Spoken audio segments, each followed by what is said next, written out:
Good morning guys. Inaantok na yata ako. Twice ko na siya na-delete. Promise, twice ko na-delete ang voiceover kay Nis. So, ayan na nga guys. Nag-iisip ako na ibang makakain. Kasi ang takaw-takaw. Ayaw lubayan ng katakawan pero sawa na nga ako sa manok. Umay na ako sa manok. So, nakita ko tong hotdog. Hiniwa ko siya ng maliliit. Nilagyan ko siya ng bawang. Syempre salt, and chili flakes, plus black pepper. Lahat yan powder, hindi pwedeng malalaki. Tapos nilagyan ko siya ng nilusaw na harina.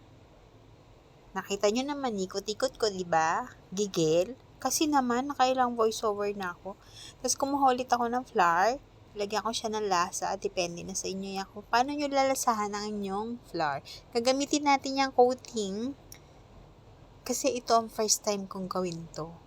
You know, nangangapa pa ako, pero promise ang sarap niya.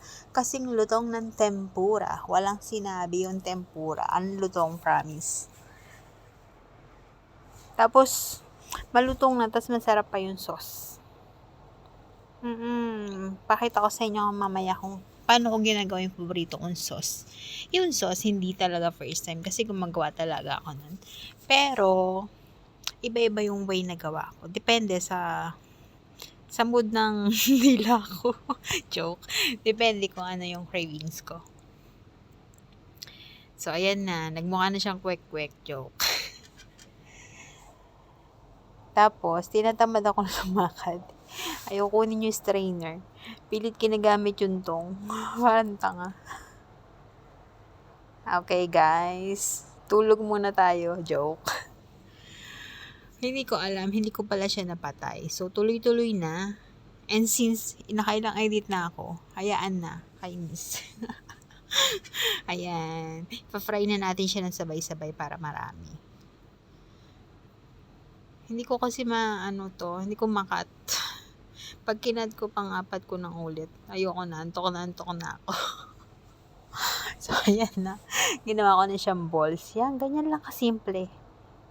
Pero promise, ang lasa hindi simple. Sarap talaga siya, crunchy. Uulitin ko to, pero pag pag matyaga na ako, kasi ang tagal niyang isa-isahin. Pag kasi hindi mo siya kinauting, hindi malutong masyado. Parang siya, mas makapal yung breadings.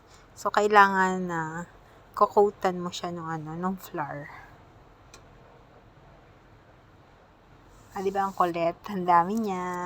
Ito na yung sauce. Harina lang ulit yan. 2 tablespoon,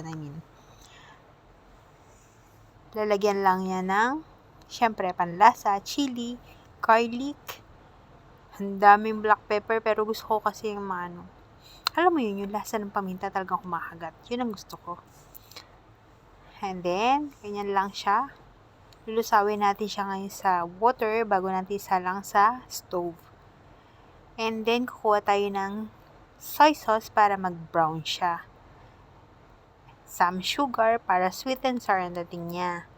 So, in the end, pagpatapos ng magluto, pwede mo na lagyan ng lemon. Para nagtatalo talaga yung sweetness and sourness. Di ba? Ang sarap. Yo! Tapos, tinuhog ko siya para maganda-ganda. Kasi ang pangit pag kalat-kalat. Ayan, kainan na. Ang tagal ko kasing kumain, nagtrabaho pa ako. So, medyo sticky na yung sauce. Dapat pala dinagdag ako pang tubig. Yun lang. Thank you guys. Bye.